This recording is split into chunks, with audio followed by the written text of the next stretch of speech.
వారిని ఓడించడం ఎవరి వల్ల కాదు అంటే అఫ్ కోర్స్ దుబ్బాక ఫస్ట్ సారి దెబ్బతిన్నారనుకోండి గట్టిగా. అంతకుముందు ఈ, ఇది దాని తర్వాత మళ్ళీ అక్కడ ఎస్పెషల్లీ ఈటల గారితో ఆమ్, ఆ, అది చాలా పెద్ద యుద్ధమే జరిగింది అందులో. ఓడిపోయినట్లుగా ఫస్ట్ టైం అసలు అది జరగడం అనేది. సరే ఏది ఏమైనా కానీ వీరికి కేసీఆర్ గారికి ఎప్పుడు ఇక ఎవ్వరూ ఎదురు లేరు. ఇక ఆల్మోస్ట్ మన నేషనల్ లెవెల్లో ఒకప్పుడు ఇండిపెండెన్స్ వచ్చిన తర్వాత ఇప్పుడు తెలంగాణ రాష్ట్రం ఏర్పడిన తర్వాత అంతకుముందు నెహ్రూ గారు వారు ఓడిపోయింది లేదు కదా. వారు చనిపోయారు కానీ దురదృష్టవశాత్తు ఎర్లీగా, కానీ ఓడిపోయింది అయితే లేదు కదా. నేను అట్లాంటి వాడిని అన్న అంటే వారు వారు చూసుకునేది అట్లాగే, వారి పార్టీ కూడా వారిని అట్లాగే చూసేది. అసలు ఎవరు సరితూగలేదు. అయితే సడన్గా మీకు గుర్తుండే ఉంటుంది కేటీఆర్ గారు కూడా 3.0 లోడింగ్ అని చెప్పి రేపు ఎన్నికల రిజల్ట్స్ ఉండగా కూడా వారు కూడా తుప్పకి ఇట్లా రివాల్వర్ ఇట్లా పెట్టి 3.0 లోడింగ్ అని చెప్పి, అంటే వారు ఊహించలేదు ఓడిపోతున్నారు ఇప్పుడు అధికార మార్పు జరుగుతుంది అన్న ఊహ వారికి లేదు. సడన్గా కాంగ్రెస్ అధికారంలోకి వచ్చింది, ప్రజా తీర్పు మారింది. ప్రజలు ఎందుకో ఇక వారికి తెలుసు మనకి తెలుసు అందరికీ తెలిసిందే చెప్పి మళ్ళీ చెప్పను. మొత్తం మీద అయితే నిర్ణయం మార్చుకున్నారు, బీఆర్ఎస్ని మాత్రము కాదన్నారు. సో అది రకరకాలుగా సైకలాజికల్లీ వారిని ఎఫెక్ట్ చేసిందని అయితే నేను అనుకుంటున్నాను. ఎందుకంటే ఎస్టిమేషన్లో ఎక్కడో ఉండి సడన్గా దెబ్బ పడేసరికి ఇక రేవంత్ గారిది అంటారా, నేను ఇంతకుముందే చెప్పాను, ఈవెన్ బీజేపీ నాయకులనైనా కానీ మా కేంద్ర మంత్రి ఇప్పుడు ఇద్దరు కేంద్ర మంత్రులు ఉన్న వారిద్దరిని అయినా కానీ, ఇటు కిషన్ రెడ్డి గారైనా అటు సంజయ్ గారినైనా కానీ, అంతకుముందు అపోజిషన్లో మేము అంటే మనము వారు అధికారంలో ఉన్నప్పుడు ఎప్పుడు డైరెక్ట్గా పేర్లు పెట్టి పిలవడం కాదు, కాస్త వెటకారంగానో లేకపోతే మరీ చులకనగానో మాట్లాడే అలవాటు కేసీఆర్ గారికి ఉండనే ఉంది.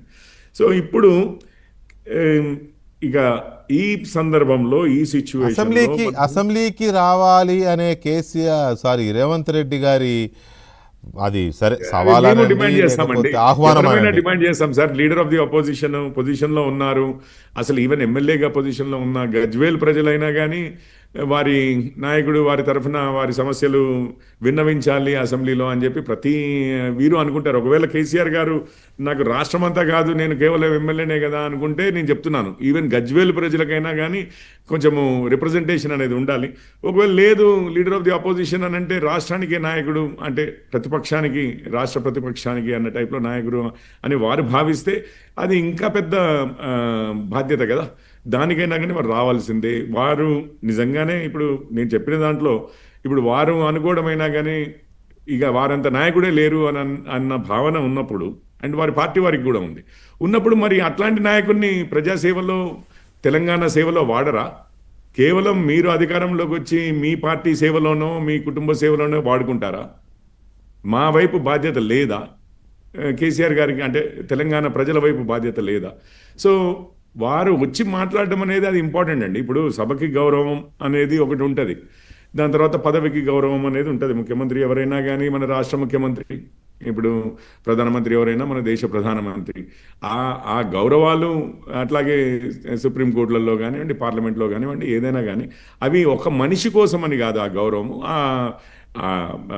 మనందరి రిప్రజెంటేటివ్గా ఆనరబుల్ అని పిలుస్తాము. ఎంతమంది నమ్ముతారు ఎంతమంది ఆనరబుల్ పీపుల్ ఉన్నారని చెప్పి నిజంగానే రోడ్డు మీదకి వెళ్తే పండుపూతలు తిడుతూ ఉంటారు పాలిటీషియన్స్ ని, ఆనరబుల్ అంటుంటాము.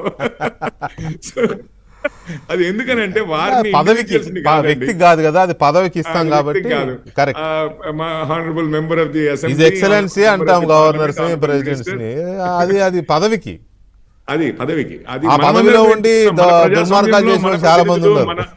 కానీ ఏం చేస్తాం, ఎస్ వారందరూ మన బలంతో మనల్ని నిలబెట్టి, అంటే మన రిప్రజెంటేటివ్ కదా వారు, ప్రాతినిధ్యం వహిస్తున్నారు కదా, మనందరి ఓట్ల బలంతో నిలబడి ఉన్నారు కదా. సో మన సుప్రిమసీని వారి ద్వారా మనం చూపిస్తున్నాం ప్రపంచానికి అన్నది అసలు విషయం.